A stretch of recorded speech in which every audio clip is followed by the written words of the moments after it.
मंगलम भगवान वीरो मंगलम गौतम गणि मंगलम कुंद कुंदार्यो जैन धर्मोस्तु मंगलम सर्वमंगल मांगल्यम सर्वकल्याणकारकम प्रधानम सर्वधर्माणां जैनम जयतु शासनम जैनम जयतु शासनम। वीतरागी देव शास्त्र जैवन प्रतिशासन। अपूर्व अवसर की चर्चा चल रही है। कैसा अपूर्व अवसर? 4 गति के सुख दुख भोगने के अवसर तो अनंत बार आए। अनंतों बार जीव स्वर्ग में गया, देव हुआ, बहुत सुख भोगे, नरक में अनंत बार गया, मनुष्य में राजा अनेकों बार हुआ। माने लोक में जो अच्छा अच्छा हो सकता है वो अनेकों बार हुआ, वो अपूर्वता की बात नहीं है। परंतु 4 गति का अभाव करके, दुखों का अभाव करके, जन्म मरण का अभाव करके ये जीव ने आज तक आत्मा आराधना नहीं की, बचने का उपाय नहीं किया, वो अपूर्व अवसर की बात चलती है। अभी तक के वर्णन में इतनी बात तो हो गई कि आत्मा 3 लोक का सर्वोत्कृष्ट शक्तिशाली पदार्थ है। मैं 3 लोक का सबसे सर्वोत्कृष्ट शक्तिशाली महापवित्र पदार्थ हूं। ये बात आज तक खबर नहीं थी। अभी जब खबर पड़ी तो क्या स्थिति बन गई? अरे रे, कोई चक्रवर्ती गुलामी करे, कोई राजा गुलामी करे, कोई राष्ट्रपति होए तो चपरासी की गुलामी करे? कभी ना करे। ऐसे ही ये भगवान आत्मा का वेदन हुआ, मैं आत्मा हूं ऐसा अनुभव हुआ, तब मन वचन और काया की जो प्रवृत्ति थी वो संक्षिप्त हो गई। आया ना? आत्मा स्थिरता तृण संक्षिप्त योग मोक्ष पणे तो बरते देह पर्यंत जो। कहाँ तक बरतती है? देह पर्यंत। मन वचन काय की परिणति देह पर्यंत, आत्मा पर्यंत नहीं है ना? आत्मा के पर्यंत नहीं, देह पर्यंत। क्या कहें, वचन से आत्मा का अनुभव अशक्य है, असंभव है, और मन के द्वारा चिंतन करके आत्मा को पा लेना असंभव है। तो मन की प्रवृत्ति शरीर के लिए तो है, 5 इंद्रिय के लिए तो है, लेकिन मन के द्वारा आत्मा का अनुभव नहीं होता। मन के द्वारा आत्मा नहीं मिलता। वचन की प्रवृत्ति से बाहर का तो ज्ञान कर सकते हैं, करा सकते हैं, परंतु वचन से आत्मा कैसा है? बोलो अभी कैसे बोले आत्मा कैसा है? हैं? नहीं, चिंतन करके बोलो आत्मा कैसा है? हैं? शरीर के द्वारा बताओ आत्मा कैसा है? तो मन वचन काया के द्वारा आत्मा का अनुभव नहीं होता है। बहुत मार्मिक बात है। आत्म स्थिरता और मन वचन काय की संक्षिप्तता। थोड़ी सी गंभीर बात कहें इसमें। प्रथम भूमिका में जिन्हें पढ़ने की रुचि है वे छापा छोड़ करके शास्त्र पढ़ें, लेकिन ये काया की प्रवृत्ति संक्षिप्त होनी चाहिए, थोड़ी होनी चाहिए। ठीक है, पहले स्त्री पुत्र आदि का चिंतन करते थे, व्यापार धंधे का चिंतन करते थे, तब आत्मा का चिंतन करो, द्रवगुण पर्याय का विचार करो, पंच परमेष्टि की भक्ति का विचार करो, साधुओं की महिमा का विचार करो। ठीक है, कोई बात नहीं, परंतु संक्षेप, पहले बाहर से संक्षेप और फिर अंदर से भी संक्षेप। क्यों? क्योंकि जैसे रसगुल्ले का आनंद लेने के लिए कितना चिंतन करें कि रसगुल्ले का आनंद आए, नहीं, रसगुल्ले की कितनी किताबें पढ़े, रसगुल्ले बनाने की विधि की कितनी किताबें पढ़े कि आनंद आ जावे हैं? तो किताबों से भी काम नहीं चलेगा और चिंतन करने से भी काम नहीं चलेगा। नहीं, और काया से कितने रसगुल्ले बनाते जाएं कि अब स्वाद आ जाएगा, तो अभी नहीं होगा। सुनो, मन वचन और काया में संक्षेप में, शॉर्ट में, थोड़े में आत्मा को समझो। नहीं, हमें तो ऐसा लगता है हे प्रभु जिंदगी भर जिनवाणी पढ़ते रहें, अच्छा कि बुरा, जिंदगी भर आत्मा का चिंतन करते रहें, हे प्रभु जिंदगी भर आपकी भक्ति करते रहें। ठीक है, व्यवहार में तो अच्छा लगता है, व्यवहार में बुरा नहीं लगता। नहीं, आहा, दृष्टांत देते हैं, दृष्टांत। क्यों हमारी सेवा करने का अवसर मिले कुणाल, तो बुरा है कि अच्छा है? क्यों, जैसे हम रोगी हो जाए ना और तुम्हें सेवा करने का अवसर मिले इतने बड़े बोरीवली बॉम्बे में, तो तुम्हें सौभाग्य लगेगा कि दुर्भाग्य लगेगा? हैं कि पंडित जी ऐसा सौभाग्य हमें निरंतर मिलता रहे कि रुक जाओ, तुम्हारे चक्कर में हम बीमार बने रहेंगे। नहीं समझ में आया कि तुम्हें ऐसा सौभाग्य मिले सेवा करने का, तो इसका मतलब है कि मुझे निरंतर बीमार रहना पड़ेगा। ऐसा सौभाग्य नहीं चाहिए क्या? लेकिन लोक व्यवहार में क्या बोलोगे आप कि पंडित जी आपकी सेवा करने में हमें बड़ा गौरव है, इसलिए कभी हम बीमार हो जावे और सेवा करी हो आपने 1-2 दिन, तो आपको गौरव लगेगा कि बुरा लगेगा? गौरव लगेगा। लेकिन कितना बेकार है वो गौरव कि तुम्हें तो मजे सेवा करके गौरव लगता है, लेकिन मुझे तो बीमार होना पड़ेगा। नहीं, ऐसे व्यवहार में कहने में तो अच्छा लगता है हे प्रभु जन्म जन्म तक आपकी सेवा करें, जन्म जन्म तक आपकी भक्ति करें, जन्म जन्म तक आपकी पूजा करें। नहीं, भव भव में आपके चरण की शरण मिलती रहे। ठीक है? नहीं, स्वाध्यायशील महिलाएं होती ना, पुरुष भी होते हैं, तो मैं उनको एक बात जरूर कहता हूं कि वो जैसे शादी हो जावे ना, पति पत्नी होवे, तो पति पत्नी कहवे कि हमारा जन्म जन्म साथ रहे। चक्कर में मत पड़ो, जन्म जन्म में स्त्री बनना है क्या?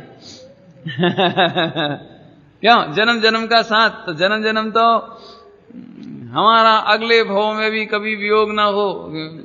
इसका मतलब तो ये निकला कि जन्म जन्म तक स्त्री बनते रहो बस, और क्या है? ये बिल्कुल चक्कर में नहीं पड़ना। ये तो दृष्टांत दिया।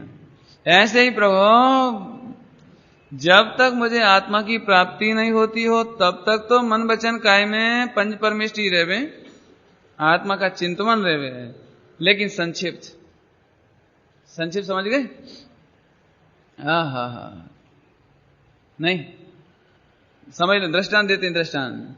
बहुत जोरदार शादी हुई, बहुत जोरदार दृष्टांत है। बहुत जोरदार शादी हुई तो आपने उसका वर्णन किया शादी का, तो सामने वाले ने पूछा कि बताओ कैसी शादी हुई? तब अब कितनी देर में बताओगे आप कि सबसे शॉर्टकट है अच्छी हुई? फिर भी नहीं समझ में आई तो 1 करोड़ की हुई।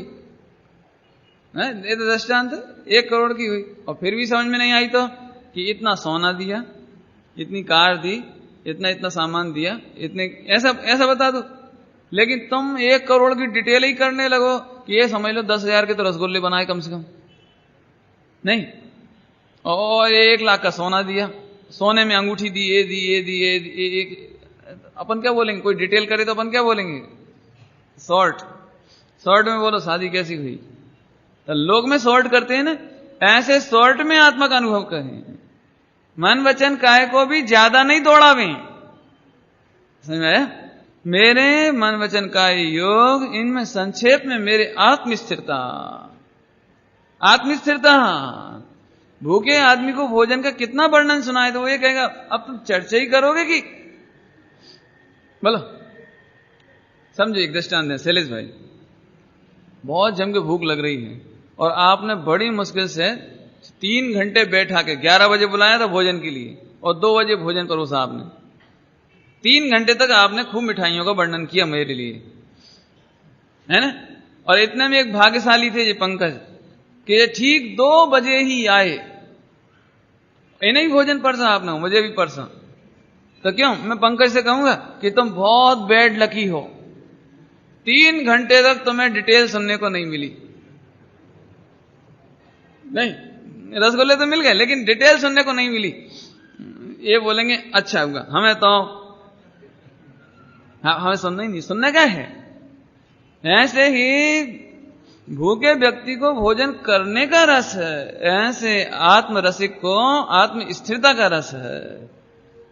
बहुत मार्मिक वाक्य है इधर। प्रवचन करके प्रफुल्लित मत हो और प्रवचन सुन करके प्रफुल्लित मत हो। पंडिताई आ गई हो तो ये कोई प्रसन्नता की चीज नहीं है।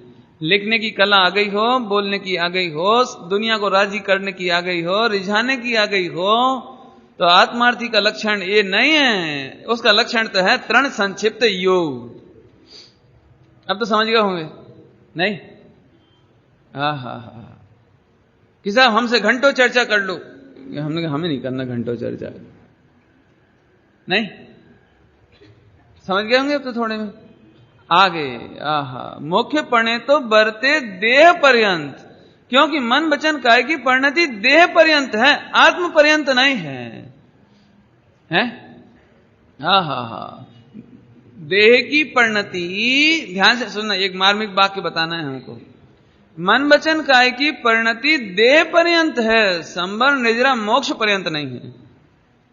सम्यक दर्शन नहीं है, सम्यक ज्ञान नहीं है, सम्यक चारित्र नहीं है, मोक्ष मार्ग पर्यंत नहीं है।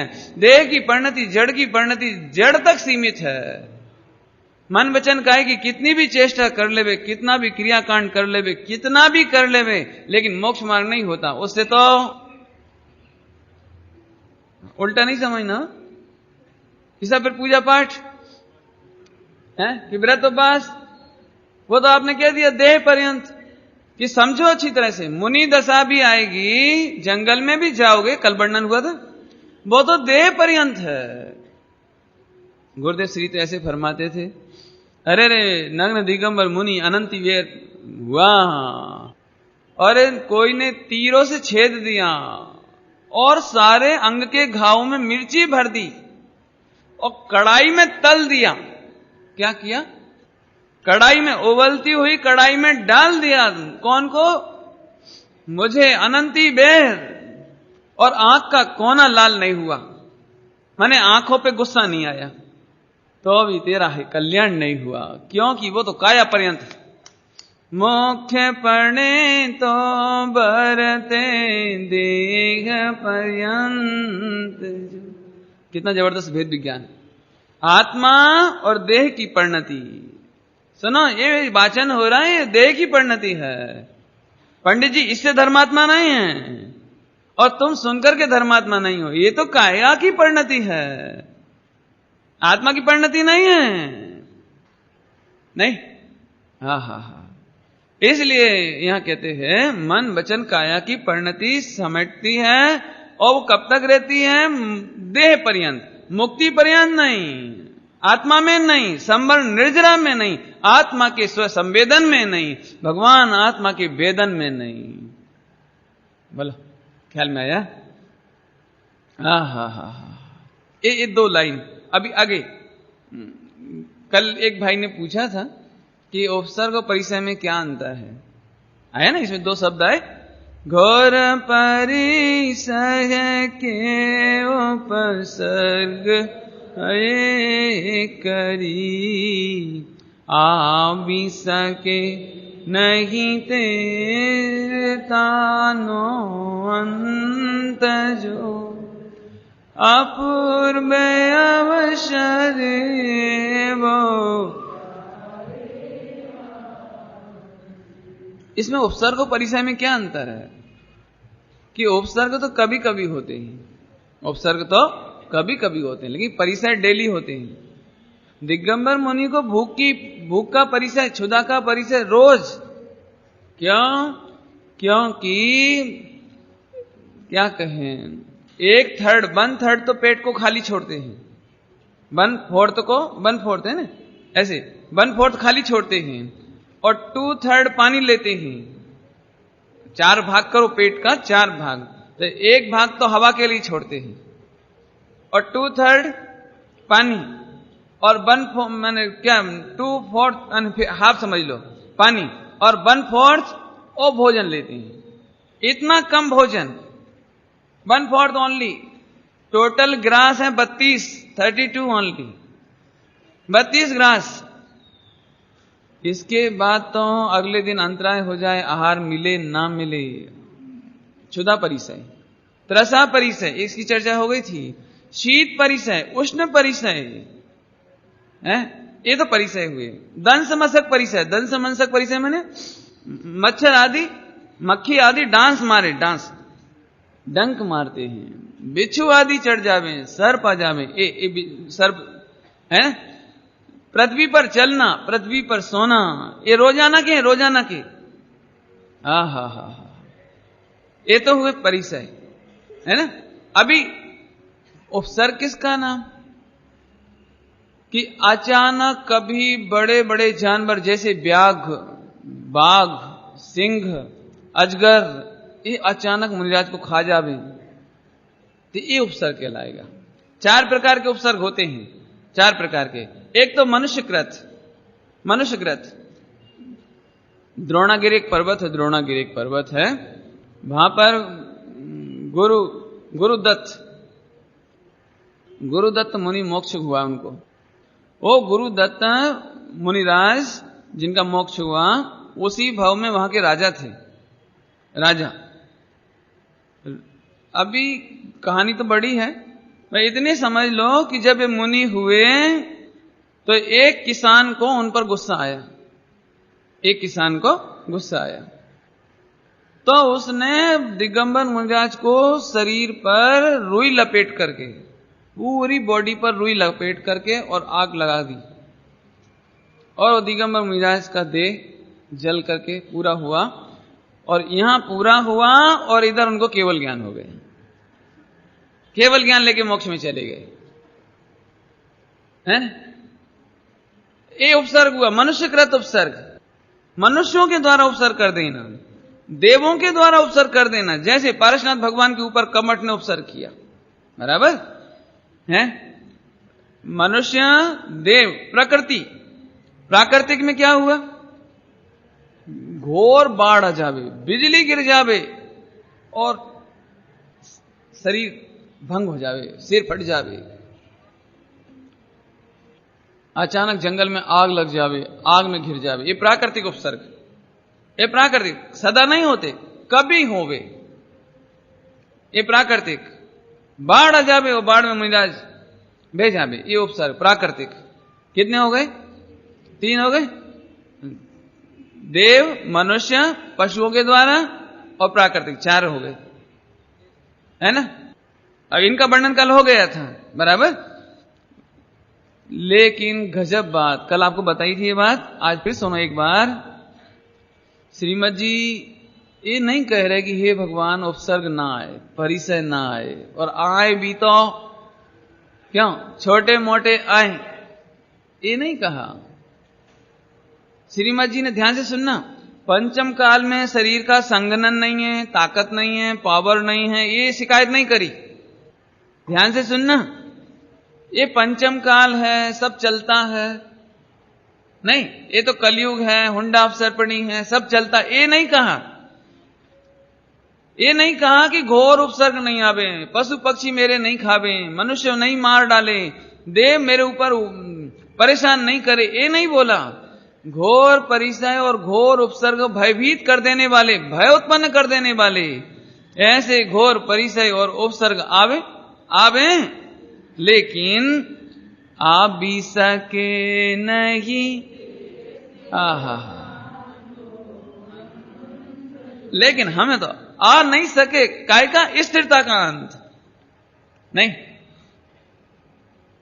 क्यों, कॉलेज में झगड़ा हो जाए जुगल तो क्या करोगे, कि देखो साहब यदि 2-4 गालियां देगा तो मैं चुप सहन कर लूंगा, लेकिन फिर आगे ये नहीं कहा कि साहब आप हमें कोई ऐसा उपाय बता दो कि मैं उनकी 2 गालियों का जवाब 4 गाली से दूं।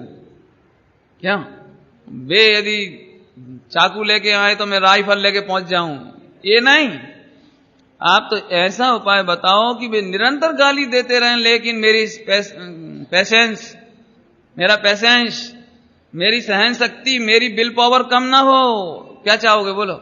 झगड़ा चाहते हो कि शांति चाहते हो? यहां ये कहा है मेरी स्थिरता का अंत नहीं आए। इसका मतलब एक बार उपसर्ग का अंत हो तो हो जाए, उपसर्ग घोर आ जाए, परिचय घोर आ जाए, तकलीफें बहुत आ जाए, प्रतिकूलता बहुत आ जाए, लेकिन मेरी स्थिरता का अंत नहीं आवे। उपसर्ग का अंत तो आएगा न्याय समझ में, उपसर्ग का अंत तो आखिर आएगा ही, और भगवान बन के मोक्ष में चले जाएंगे। उपसर्ग अनंत नहीं चल सकता।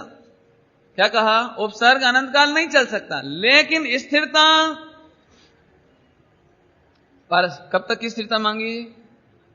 कब तक की है? आ भी सके नहीं ते स्थिरता नो अंत। ईमानदारी से कहें तो ये अनंत काल सिद्धालय में भी स्थिरता चाहती है। फिर से कोई हमें मरते समय नमोकार मन सुनाएगा कि नहीं, हमारी सेवा करेगा कि नहीं, ये चाहिए कि ये चाहिए कि कोई सेवा करे कि ना करे, लेकिन मेरे संभाव हो, मेरे राग द्वेष नहीं हो। कोई करे कि ना करे, क्यों? नौकर मन सुनावे कि ना सुनावे, लेकिन मेरे को आकुलता ना हो, कसाय ना हो। बोलो क्या चाहिए? कड़क बात लगती होगी ना? क्यों? भूख लगने पर क्या चाहिए तुमको? रोटी चाहिए कि स्थिरता चाहिए? क्या चाहिए? क्या चाहिए? नहीं, क्षुधा परिचय ना, क्षुधा परिचय, बहुत जम के भूख लगे, लेकिन क्या चाहिए? आगे क्या चाहिए? मैंने कल बताई थी आपको ये बात। दिगंबर मुनिराज हैं, चाहें तो अपनी रिद्धियों का प्रयोग करके पेट भर सकते हैं। दिगंबर मुनिराज हैं, चाहें तो रिद्धि का प्रयोग करके रोग 700 बरस तक कोढ़ निचुड़ता था। कोढ़ समझते? कोढ़ समझते? गल जाता ना शरीर और उसमें खून और पीप निकलती रहे 700 बरस। और रिद्धि, स्वयं के पास रिद्धि, चाहे तो 1 सेकंड में पूरा रोग दूर। क्या गजब है! क्यों? बहुत जम के ठंड लग रही हो तो रजाई ना मिले तो ना मिले, लेकिन भावना तो हो सकती ना रजाई की। कुछ क्या बोलते हो? रजाई बोलते हैं? नहीं, भावना तो करोगे ना। दिगंबर मुनिराज बनखंड आदि में इतना ठंड पड़ती हो, लेकिन अंदर में ये भाव नहीं आता, ये भाव नहीं आता कि आज घर में होते तो कम से कम इतनी ठंड तो नहीं लगती। ये भाव नहीं आता। ध्यान से सुनना, किसका नाम साधकपना है? दिगंबर मुनिराज हो, ठंड के दिन हो और पीछे कोई मनुष्य खड़ा हो और सामने से सूरज की घाम आती हो, धूप आती हो, तो मुनिराज को ऐसा विकल्प नहीं आता कि मनुष्य यहां से सरक जाए तो मुझे जरा धूप मिल जाए। गर्मी के दिनों में खिड़की बंद हो ना, बंद, तो मुनिराज खिड़की खोले नहीं, बंद हो तो खोले नहीं, जबकि बाहर बढ़िया शीतल हवा चल रही है। यदि ये खिड़की खोल देंगे तो शीतल हवा मिलेगी। ये अंदर में ऐसा भाव नहीं आता कि खिड़की खोल दो। और यदि खिड़की खोल दें तो वे नहीं खोलें, श्रावक खोल दे तो उन्हें ऐसा अंदर से नहीं लगता कि चलो थैंक्स, हमने तो कहा नहीं था, तुमने खोल दिया, लेकिन ठीक है, अब थोड़ा ठीक है। नहीं, ख्याल में ऐसी अद्भुत दशा होने पर अरे रे, मेरे को स्थिरता चाहिए। ठंड के समय में रजाई का विकल्प नहीं, स्थिरता चाहिए। दिगंबर मुनिराज के पास ठंड के समय में भी एक अग्नि धारणा होती है। अग्नि धारणा ध्यान की एक विधि है, उसमें अग्नि धारणा। चाहे तो शरीर इतना गर्म हो जावे ठंड के दिनों में कि बिल्कुल ठंड ना लगे, लेकिन धन है दिगंबर मुनिराज कि जो उस ठंड के समय में भी अग्नि धारणा नहीं लगाते। बोलो, गर्मी के समय में चाहे तो पवन धारणा लगा ले, लेकिन नहीं लगाते। माने रिद्धि सिद्धियां हैं? कल कोई पूछ रहा था, तो फिर इन रिद्धि सिद्धि का क्या करते हैं? इतनी रिद्धि सिद्धियां हैं ना, क्यों? जब औषधि नाम की रिद्धि है तो औषधि नाम की रिद्धि से रोग दूर करो, नहीं, लेकिन नहीं करते। सुनो, पेशेंस की परीक्षा है, आत्मा की महिमा की परीक्षा है कि तुम्हें आत्मा का वजन है कि शरीर का वजन है। महिमा किसकी है आपको? ये परीक्षा है, परीक्षा समझ गए नहीं? आहा, क्यों? सही सही बताओ। ईमानदारी की परीक्षा हो रही हो। काय की परीक्षा? ईमानदारी की। और आपके सामने 1,00,000 रुपए के हीरे पड़े हों, क्या करोगे? परीक्षा काय की देने आए हो? तो फिर 1,00,000 के हीरे पड़े हों तो क्या करोगे? क्या करोगे? अच्छा ठीक, 1,00,000 में तो आप पास हो गए। अब 1 करोड़ के हीरे पड़े होंगे तो अब क्या करोगे? अरे बोलो ना, ईमानदारी की परीक्षा देने आए हो ना, 1 करोड़ के हीरे पड़े तो क्या करोगे? कि आप ये बताओ कि एग्जाम काय की देने आए हो? अच्छा ठीक, अब नहीं, अब 1 खरब के पड़े हो तो कि ईमानदारी परीक्षा काय की? बस प्रश्न है, परीक्षा काय की है? ऐसे तुम आत्म साधना के लिए आए हो कि शरीर साधना के लिए आए हो? काय के लिए आए हो? आत्म साधना के लिए आए हो ना। तो शरीर में क्या होगा कि जो हो सो हो, मेरे आत्मा को शरीर से मोह नहीं है, राग नहीं है, अनासक्ति भाव है। इसी की तो परीक्षा है ना। आखिरकार वे साधु जीतते चले जाते हैं। फिर से सुनना, वे रजाई नहीं चाहते बल्कि ठंड संबंधी विकल्प को जीत करके स्थिरता चाहते हैं। भोजन नहीं चाहते, भोजन संबंधी विकल्प को जीतकर स्थिरता चाहते हैं। नहीं? आहा, ऐसे उपसर्ग और परिचय आने पर भी मेरे स्थिरता का अंत नहीं आए, चाहा स्थिरता का अंत नहीं होवे। एक अंतिम एग्जाम्पल देके आगे बढ़ती हैं अपन। अंतिम एग्जाम्पल सुनो ध्यान से। क्यों? अच्छे युवक को, अच्छे बालक को मेहमान के घर में जाकर के कुछ मांगना चाहिए कि नहीं खाने के लिए? क्यों? पहले समझ में आ गया? पूर्णांग, अपने को किसी के घर में अपन गेस्ट बन के पहुंचे तो कभी कोई चीज मांग के खाना चाहिए कि नहीं? विवेक, पक्का? लेकिन 5 दिन से भूखे हों और वो भोजन को नहीं पूछे तो क्या करोगे? क्या करेंगे बोलो?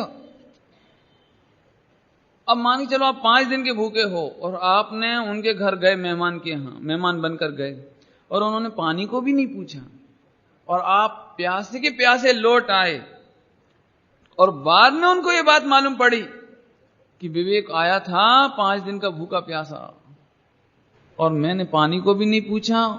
कैसा लड़का है, इसने पानी को भी नहीं बोला नहीं एक बार कि हमको भोजन कराओ। तो बोलो आपकी महिमा कई गुनी बढ़ेगी कि कई कम होगी?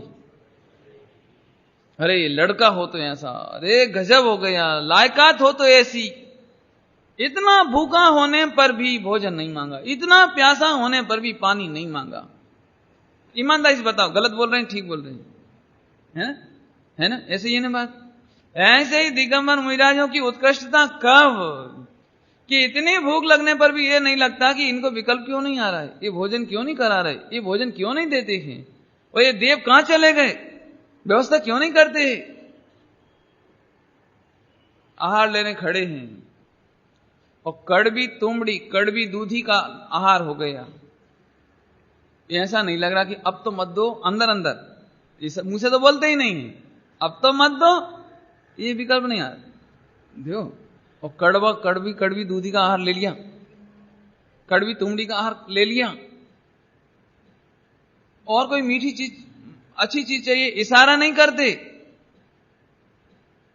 कल आए थे ना, सहत साधु नहीं नेक नए हैं, इशारा नहीं करते। इशारा नहीं करते। अपने चेहरे को उतार कर, जैसे भूख लग रही हो, क्यों विवेक, ठीक है अपन मुख से तो नहीं कहेंगे उनसे कि भोजन दो, पानी दो, लेकिन थोड़ी क्यों, क्या बात है, क्या बात है? नहीं कुछ नहीं। भोजन किया कि नहीं किया? नहीं कर लिया। क्यों? ऐसे इशारे से तो बॉडी के एक्सप्रेशन से तो बताएंगे ना, क्यों है कि दिगंबर मुनिराज घोर परिचय और उपसर्गों को क्या कहें, अपने चेहरे के एक्सप्रेशन से नहीं बताएंगे, आंख से नहीं बताएंगे, इशारे से नहीं बताएंगे। ठंड पड़ती होवे तो ऐसे नहीं करेंगे, गर्मी पड़ रही हो तो कोई एक्सप्रेशन नहीं हो, विजय नहीं। युद्ध में सीमा पर जाना पड़े लड़ने के लिए तो कैसे जाएंगे? ऐसे, अरे अब हमें लड़ने जाना पड़ेगा, कहीं गोली लग गई तो ऐसे नहीं। वहां तो आपने देखा होगा, सामने 4 सैनिक मर गए और अगले 2 सैनिक पूरी फुर्ती से कूदते हैं, पूरी फुर्ती से। उन्हें मालूम है गोली हमें भी लग सकती है, लेकिन हमें मर पच करके भी अपने भारत की सीमा की रक्षा करनी है, भले ना।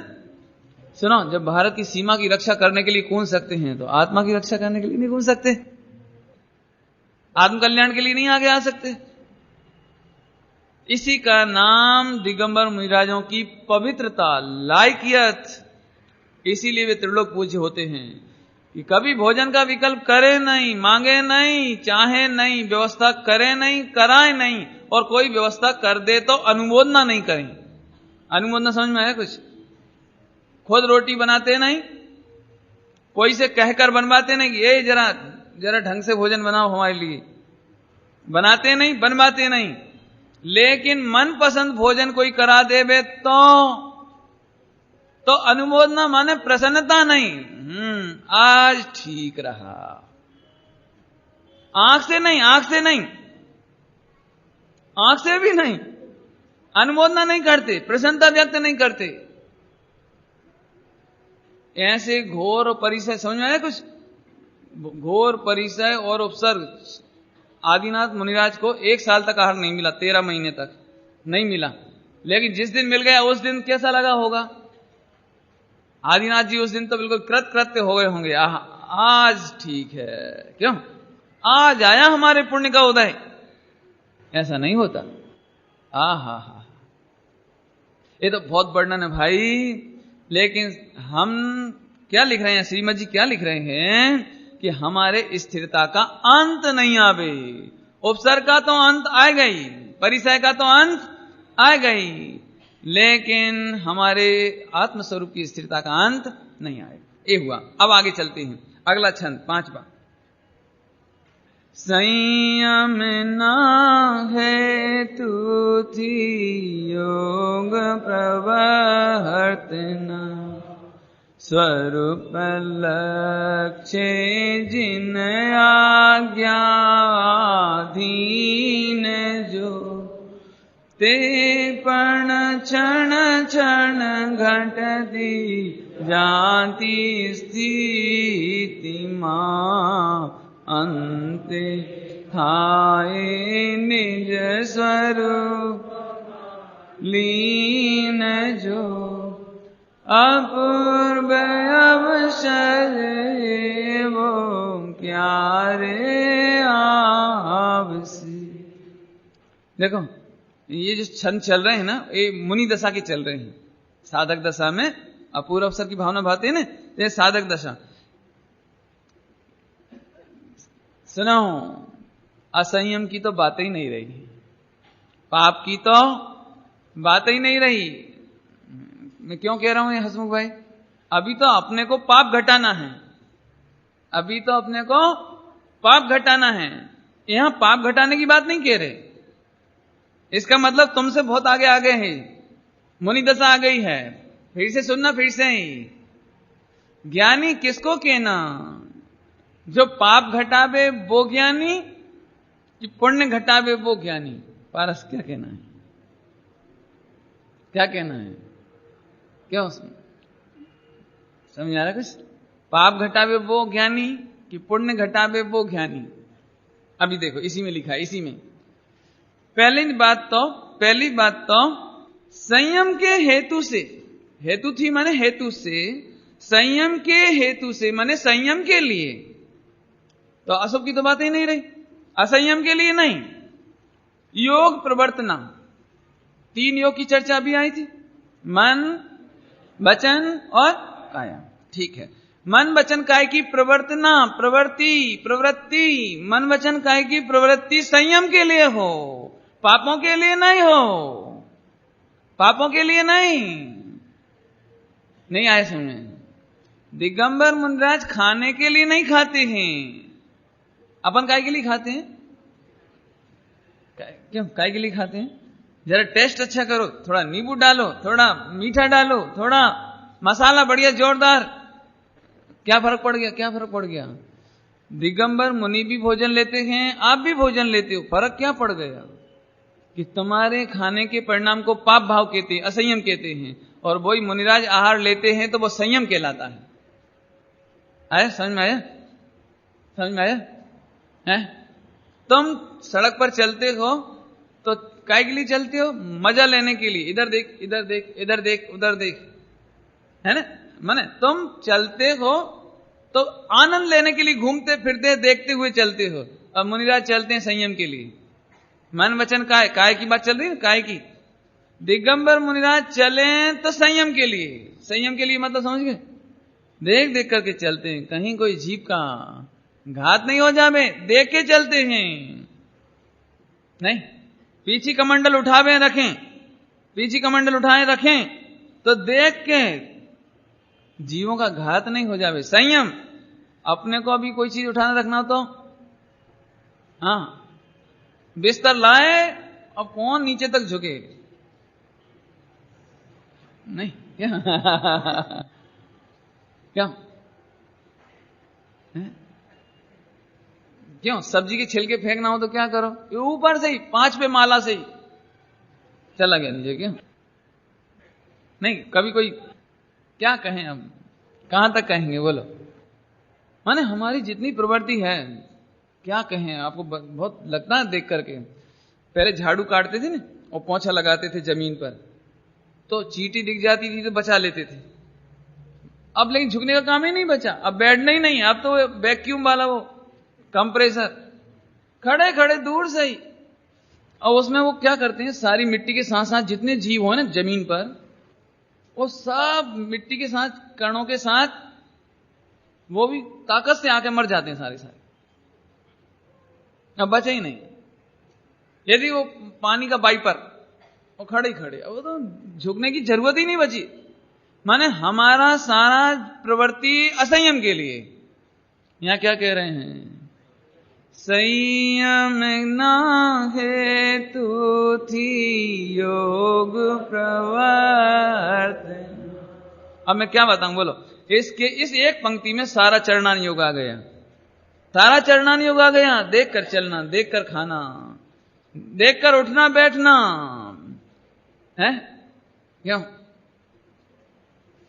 अभी अब उसका वर्णन करने जाएंगे तो बहुत दिन लग जाएंगे। जो मैं बताना चाहता हूं ना उसे बताने में बहुत दिन लग जाएंगे, इसलिए मैं नहीं बताता हूं। क्या कहें, साबुन में कपड़ा धोया, आधी बाल्टी पानी में साबुन साबुन साबुन, और कहां डाल दिया? गटर में। और गटर में 2 इंद्री इल्लियां, इतनी इतनी सी मासूम इल्लियां, कोमल इल्लियां, और वो आए और जैसे राजीव गांधी का बम विस्फोट में शरीर के टुकड़े टुकड़े हो गए ना, ऐसे उन इल्लियों के वहां जाते से खारा पानी तीखा पानी से टुकड़े टुकड़े हो गए, खबर ही नहीं पड़ती है। क्या अभी आपको 1 किलो चूना खिलाएं तो क्या होगा? क्या होगा भाई? 1 किलो चूना खाना पड़े नहीं, कच्चा चूना, पक्का नहीं।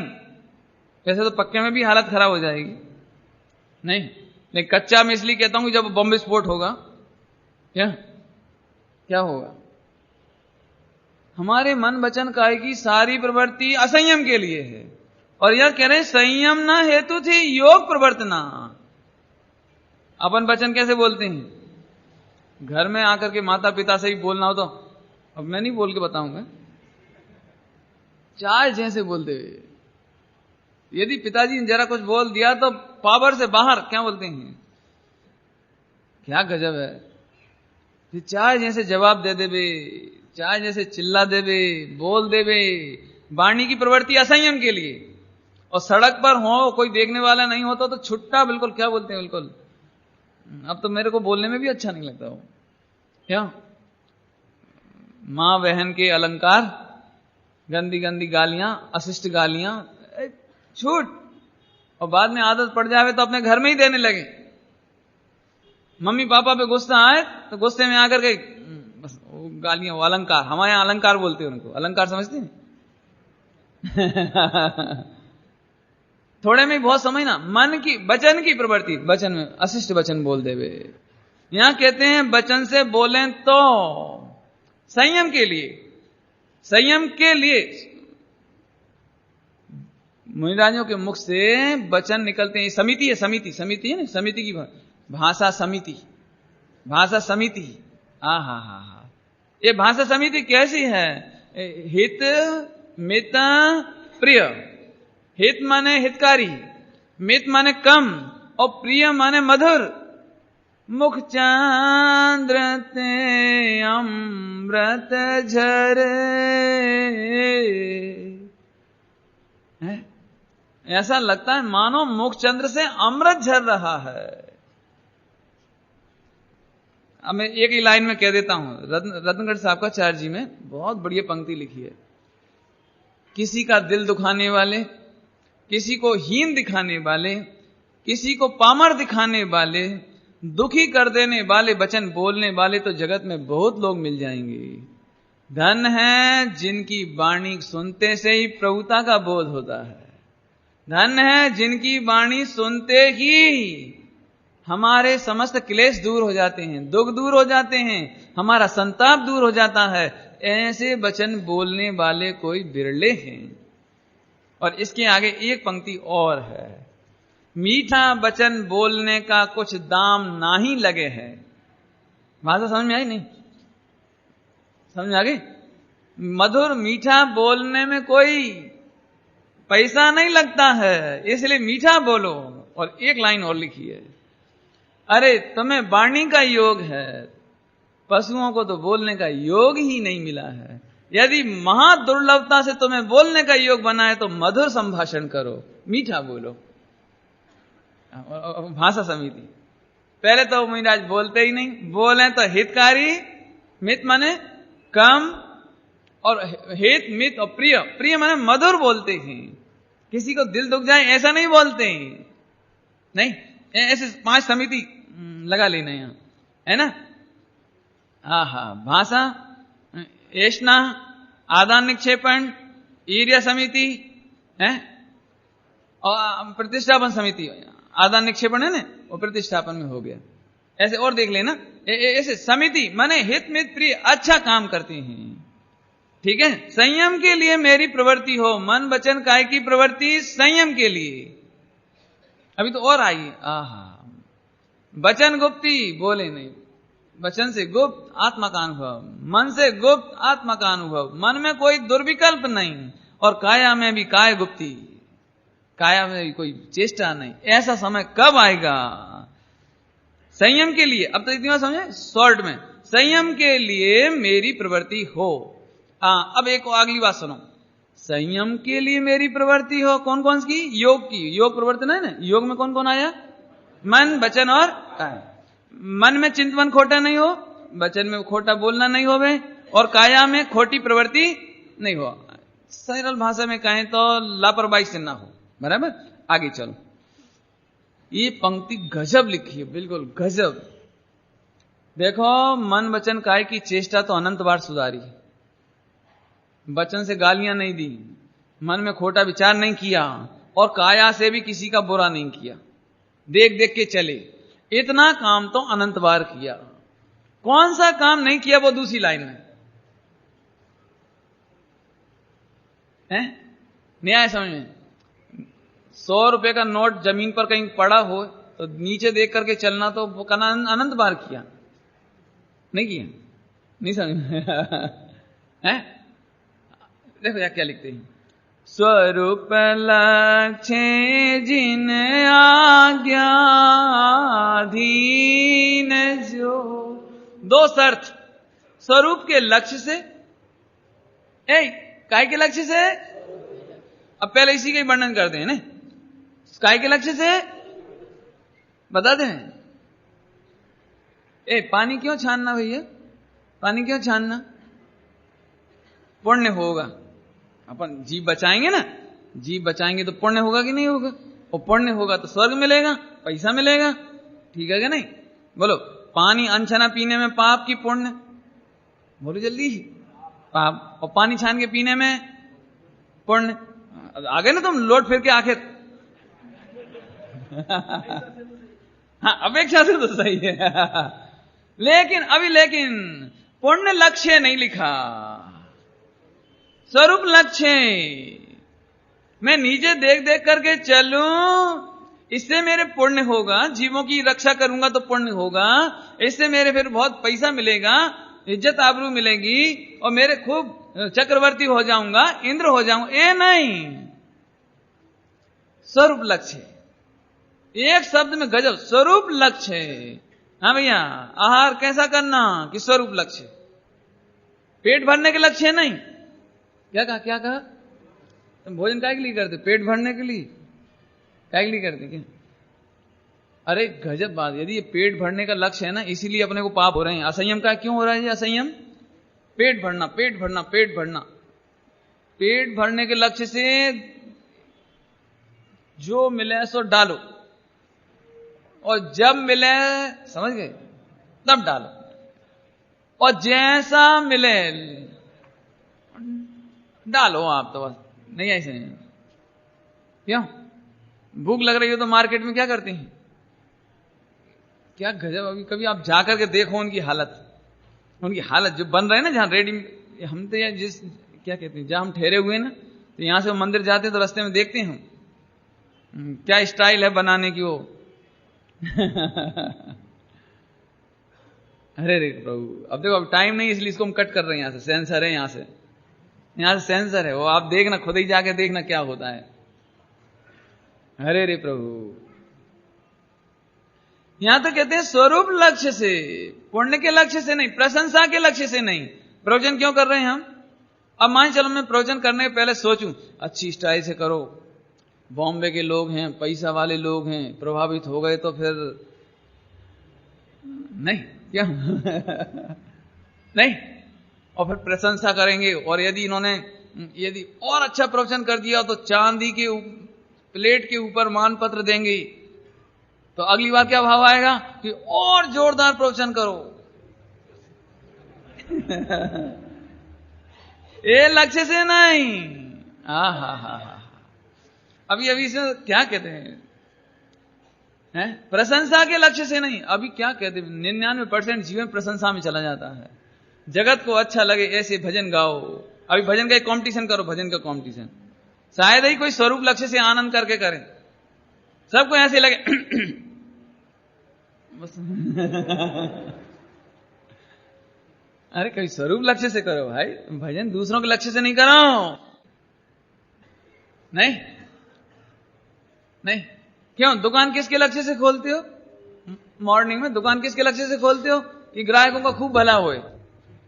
क्यों? इस लक्ष्य से नहीं है, इस लक्ष्य से नहीं। भले ही आप दुकान पे लिख दो हम आपकी सेवा में, ऐसा कोई लिख देते, आपकी सेवा में 24 आवर्स पीसीओ हाउस, भले लिखा हो आपने 24 आवर आपकी सेवा में, सेवा वेवा का ही। लक्ष्य तो एक ही है ना, लक्ष्य तो एक ही है ना। क्यों? दुकान पर ग्राहक आ जावे, कपड़े का होलसेल का मार्केट हो, बिजनेस हो आपका, और ग्राहक आ जावे तो आप उसे लस्सी पिलाओगे, काहे के लिए कि इसका गला ठंडा हो जाए? नहीं, इसलिए ना, काहे के लिए लस्सी काहे के लिए पिलाओगे? एक ही तो है लक्ष्य। तो समझ गए मेरे मतलब? नहीं, उसे उठाएंगे बिठाएंगे, यदि बखत पड़ जाए तो भोजन भी करा देंगे, सब कर देंगे, उससे 2 घंटे बात कर लेंगे, सब करेंगे, लेकिन लक्ष्य। अब तो समझ गए दृष्टा? जैसे व्यापारी कोई काम करे, प्रशंसा करे, खर्च करे, कुछ काम करे, दुकान खोले, दुकान बंद करे, चाहे कुछ करे, लेकिन लक्ष्य एक है। ऐसे ही आत्म साधक, भगवान बनने वाला जीव, साधक पुरुष, भोजन करे तो आत्मा के लक्ष्य से, वार्तालाप भी करे तो, चर्चा भी करे तो, उपदेश भी दे तो, स्वरूप लक्ष्य से नहीं। इसलिए दिगंबर मुनिराजों का ऐसा नियम है, वे 1 घंटे प्रवचन करेंगे, ऐसा फिक्स कभी नहीं होता, 3 काल में नहीं होता। हम आपके नगर में परसों आएंगे, 1 महीने बाद आएंगे, कोई फिक्स नहीं। क्यों नहीं होगा फिक्स? कि भाई दबे हम काय के लिए निकले? पहले नंबर तो स्वरूप लक्ष्य से, अपन तो अपने लिए निकले ना, जगत के लिए तो निकले नहीं है। अब मान चलो हमने आपको टाइम टेबल फिक्स कर दिया कि 1 महीने बाद मैं आऊंगा, इसका मतलब 1 महीने तक केवल ज्ञान नहीं करूंगा, यही मतलब निकला ना कि भाई दबे केवल ज्ञान आने वाला होगा तो ध्यान में बैठे होंगे तो लक्ष्य क्या चलेगा कि 1 महीने बाद, 1 महीने बाद, 1 महीने बाद, तो केवल ज्ञान जाएगा ना, केवल ज्ञान दूर हो जाएगा। हम तो आनंद के लिए निकले, केवल ज्ञान के लिए निकले, बाकी होए तो बोनस, बोनस समझ गए, साइड की चीज, साइड की चीज, लेकिन हमें मूल धन, मूल पूंजी नहीं खोनी है हमें। इसलिए कभी कहते ही नहीं कि हम सुबह प्रवचन करने आएंगे। क्यों? कि सुबह तक कहीं केवल ज्ञान हो गया तो नहीं, अंतर्मूर्त आत्मा में लीन हो गए तो केवल ज्ञान नहीं हो जाएगा, तो गारंटी कैसे दे दें? बोलो। एक बात, इसमें एक शब्द और आने वाला है आगे, बीत लोभ हो विचरूं उदयाधीन। बीत लोभ अर्थात दिगंबर मुनि इच्छा पूर्वक गमन नहीं करते। इस देह की प्रवृत्ति जहां जहां स्पर्श ना होना हो, जिस द्रव्य क्षेत्र काल भाव में स्पर्श ना होना हो, हमारी ओर से इसकी कोई जिम्मेदारी गारंटी नहीं है। जहां इसके होना हो तो हो, इसलिए बोलते ही नहीं कि कल हम वहां आएंगे। क्यों? ये कल तक देह छूट जाए तो हम नहीं जा पाएंगे तो सत्य महाव्रत में दोष लगेगा। हमें बोलना ही नहीं है, हमें तो भैया देखो साहब कल हमारे यहां आहार, भाई देखो योगानुयोग है, हो तो ठीक, नहीं हो तो ठीक। माने दिगंबर मुनिराज किसी से बंधे नहीं हैं, इसके लिए शब्द आता है शास्त्र में, दिगंबर मुनिराजों की वृत्ति अप्रतिबद्ध है, अप्रतिबद्ध, बंधे नहीं है किसी के। नहीं 5 मिनट प्रवचन करके बंद हो जाएं, लाख पब्लिक बैठी हो, 5 मिनट प्रवचन करके बंद, क्यों? चले गए अंदर, बस चले गए। क्या गजब है? दिगंबर मुनिराज आहार लेते लेते लेते लेते एकदम स्वरूप का याद आई, अंजलि छोड़ी, बैठे, जंगल में चले गए। लो ऐसा बोलते हो, गुरुदेव श्री बोलते थे, दिगंबर मुनिराज आहार लेते लेते असंख्यात बार 6ठे 7वें गुणस्थान में आत्मा में चले जाते थे। आहार लेते लेते आत्मा की मस्ती में। कठिन नहीं हो, सरल है, बिल्कुल सरल है। क्या तुम्हें बिजनेस का आनंद आता हो तो क्या करो? अब बिजनेस से नहीं समझ में आएगा तुम लोगों को, इन्हें तो वो से समझ में आएगा। क्यों? क्या कहे भाई, तुम्हारी मन भावन पिक्चर आ रही हो शाम को 5:30 बजे रविवार के दिन, नहीं, और टिप भोजन कर रहे हो, भोजन तो भोजन करते करते कितनी बार यहां का तो भूल ही जाते हैं कि नहीं, कुछ लक्ष्य कहां चला जाता है? नहीं, कितनी बार जाता हो? क्यों? फ्रेंड के साथ कहीं पिक्चर देखने जाना हो थिएटर में और भोजन कर रहे हो आप, सही बताना आपको भोजन में कितना स्वाद आता है और कितनी बार उपयोग, वो इंतजार कर रहा हुआ है, इंतजार कर रहा हुआ है, इंतजार कर रहा होगा, जाना है, जाना है, होगा नहीं होगा। तुम्हें जरा से क्षणिक मनोरंजन के लिए जब ऐसा उपयोग भोजन छोड़कर जा सकता है, तो जिन्हें साक्षात परमात्मा का वेदन होता हो, उनका उपयोग ऐसा भोजन छोड़कर अंदर अंदर आश्चर्य नहीं है, हैं? आहा, आचार्य कुंकुन देव है ना, इनके पिताजी बोलते हैं, बेटा खाओ मिष्ट पकवान, लाड़ लड़ाऊं तुझको बेटा, खाओ मिष्ट पकवान बेटा, हट तजो मत जाओ बनवास ओ बेटा, हट तजो। आहा, खाने से तो 11 वर्ष के क्या बोल रहे, खाने में तो सुख नहीं मिलता, खायो अनंती बार पिताजी मोह तजो, जाने दो बन माई पिताजी मोहतजो। पिताजी समझे कह रहे रसगुल्ला खाओ, ये खाओ, हमने तो लेकिन खाए अनंती बार, इनमें सुख है। ये पुद्गल पर जाए ये तो पुद्गल की पर्याय है, इसमें मेरा सुख नहीं है। सरल है, कठिन कुछ नहीं। हा हा हा। आगे क्या कहते थे? स्वरूप लक्ष्य। काय के लक्ष्य से? अभी माल तो इसमें बहुत है। एक कोई इंटेलिजेंट बन जावे, गुरु बन जावे, तो उसको एक लक्ष्य हो जाता है, मेरा विश्व रिकॉर्ड होना चाहिए, मेरे इतने शिष्य, इतनी शिष्याएं, इतनी बड़ी पलटन और विश्व रिकॉर्ड। ऐसे लोगों का काम नहीं है इधर। ऐसे लोगों का काम नहीं है। शिष्य शिष्या लक्ष्य नहीं काय के लक्ष्य से? है पंडिताई के लक्ष्य, क्या याद करने के लक्ष्य से ये नहीं, ये एक स्वरूप लक्ष्य से। पढ़े तो स्वरूप लक्ष्य से, चर्चा करें स्वरूप लक्ष्य से, आहार करें स्वरूप लक्ष्य से। अभी गृहस्थ की बात ले लो थोड़ी। गृहस्थ की, गृहस्थ में और मुनि में कोई फेर नहीं है। इतना फेर है कि वे ऊंची कैटेगरी के साधक हैं और तुम थोड़े नीचे कैटेगरी के साधक, लेकिन साधक दोनों एक से। काम एक आत्मार्थी नो बीजो नहीं मन रो। समझ गए? दूसरा कोई रोग ही नहीं है, एक काम आत्मार्थी का, एक आत्म साधना, बस। सुनो अब आपके लिए भी बता देते हैं। धन्य वे हैं जिन्हें व्यापार नहीं करना पड़ता, और यदि धन्य वे हैं जिन्हें व्यापार करना तो पड़े तो भी आत्म लक्ष्य से। आत्म लक्ष्य से मतलब क्या करें, घर गृहस्थी में रहते हैं तो पैसा के बिना चलता नहीं है, इसलिए आजीविका में उतना काम करना जितने से अपने परिणाम ना बिगड़े, जितने में कसाई ना हो, जितने में चार गति का अनुबंध ना हो, जितने में पाप बढ़ता हो, ऐसा काम नहीं करना। सरल भाषा में कहें, जिसमें अपने परमात्मा का तिरस्कार नहीं हो, ऐसा व्यापार करना। जिससे अपने परमात्मा का अवर्णवाद ना होता हो, अशातना ना होती हो, इस प्रकार से व्यापार करना। थोड़े में बहुत कह दिया, थोड़े में बहुत कह दिया। धन बढ़ाने के लक्ष्य से धन नहीं कमाना, करोड़पति अरबपति खरबपति होने के लक्ष्य से धन नहीं कमाना। काय के लक्ष्य से? स्वरूप लक्ष्य से। विवाह करने का इनकार नहीं है। गृहस्थ की बात चल रही, श्रीमद जी वाली नहीं चल रही। श्रीमद जी तो मुनि दशा की भावना भा रहे हैं। ये तो हम आपको समझाने के लिए साइड में बात ली है कि मुनि दशा की बात तो बहुत आगे की है, लेकिन अभी भी आपकी जो प्रवृत्ति हो, खाने की, कमाने की, व्यापार और आदि आदि सब लगा लेना, वह सब संयम के लिए होनी चाहिए। स्वरूप लक्ष्य से होनी, स्वरूप लक्ष्य से। समझ में? काय के लक्ष्य से? स्वरूप लक्ष्य से।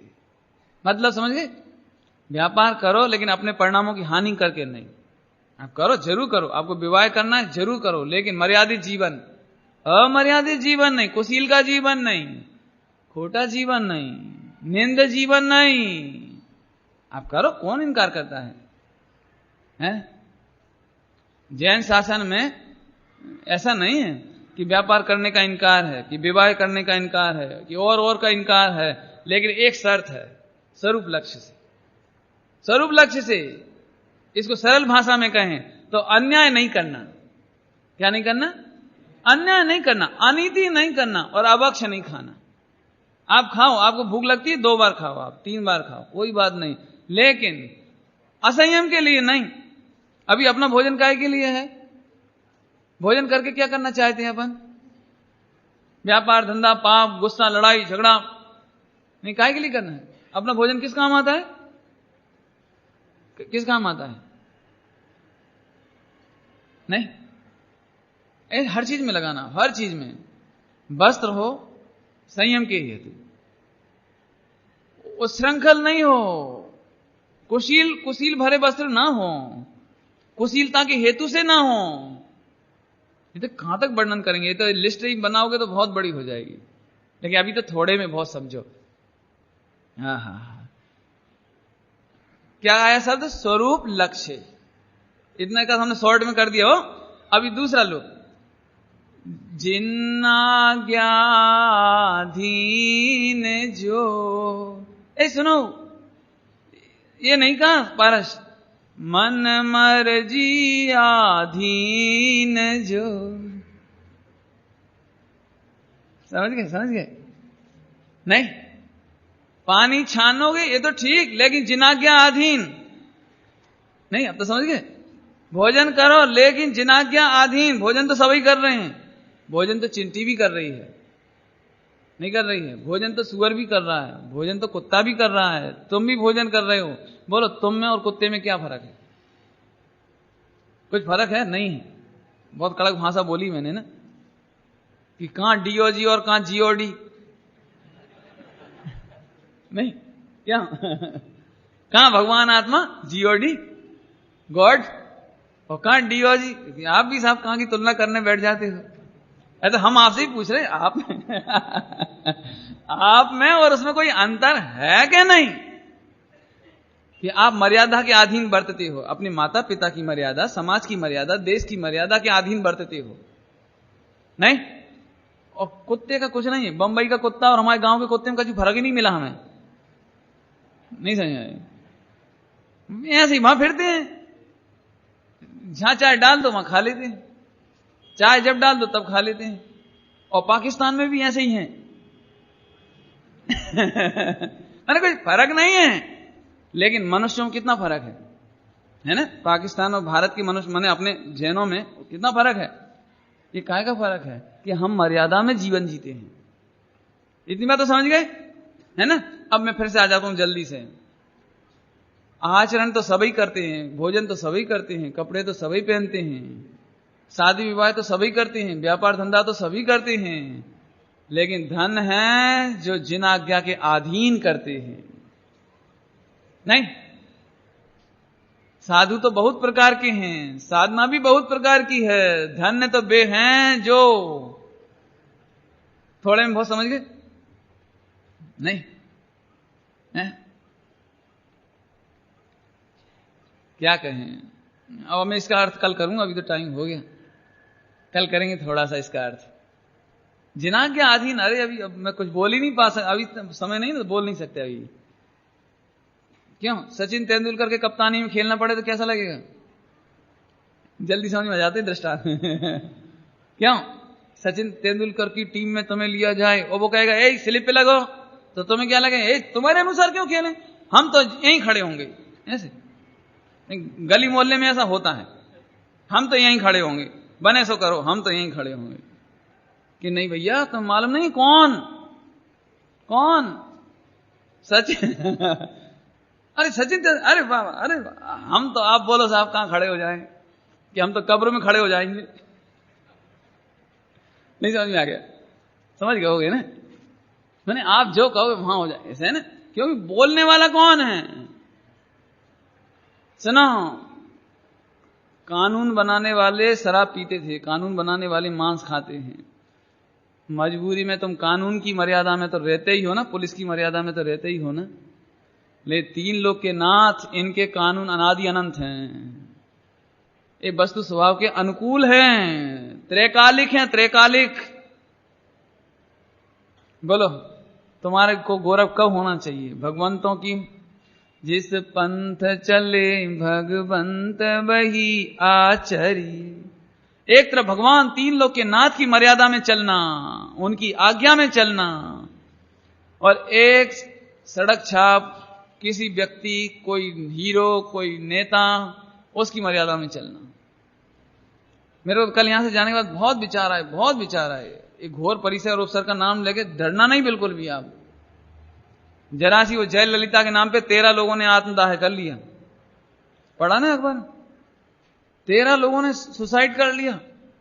जय ललिता से क्या मिलता था उसको बताओ? रोटी मिलती थी, पैसे मिलते थे, रोजगार मिलता था, क्या मिलता था? नहीं। जब एक बीपी सिंह के जमाने में जब क्या कहलाता था वो, रिजर्वेशन के वो आए थे, आरक्षण का, तब कितने लोगों ने आत्मदाह किया पूरे हिंदुस्तान में? तब कर सकते हैं? माने एक देह के खातिर, आजीविका के खातिर, अपनी पार्टी बाजी के खातिर। बांग्लादेश में 250-300 लोग चुनाव के चक्कर में ही जल के माने मर गए। क्या मिला उन 250 लोगों को? ऐसे ही अनादिकाल से हो रहा है और अनंत काल तक होगा। अभी कॉलेज के चुनाव में मर जाते हैं लोग, जरा छोटे मोटे चुनाव हो इसमें मर जाएं।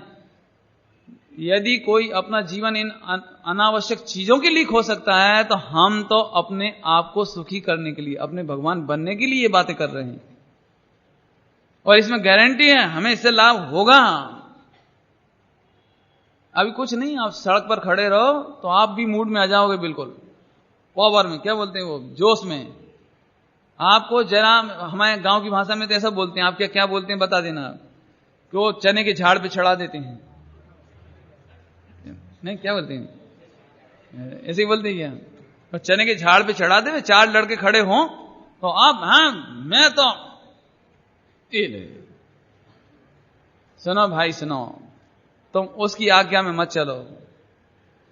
कितनी सुंदर शब्दों की अभी तो फिर से पढ़ना जरा ये लाइन। आहा, स्वरूप लक्ष्य जिन आज्ञा आधीन। लाइन तो छोटी, गुरुदेव श्री होते तो ये कहते टूकामा घणું ભર્યું છે। भाषा तो सादी छे पण भाव घणो, बहु गंभीर गंभीर गंभीर। हा हा हा हा, श्रीमद जी की भावना में तो अमृत अमृत अमृत बच। अब थोड़ा का बहुत समझना, मैंने जो शब्दों का इशारा किया है, एक एक शब्द में एक एक शब्द 4 लाइन पढ़ के चलते हैं। मैंने 10 मिनट ज्यादा ले लिए, क्षमा करना है, क्या करें, अभी भी पेट नहीं भरता, वो करें क्या नहीं। पढ़ो, क्या रहा? संयम ना हेतु थी योग प्रवर्तना, स्वरूप लक्ष्य जिन आधीन जो, ते पण क्षण क्षण घटती जाती स्थिति मां अंतिम।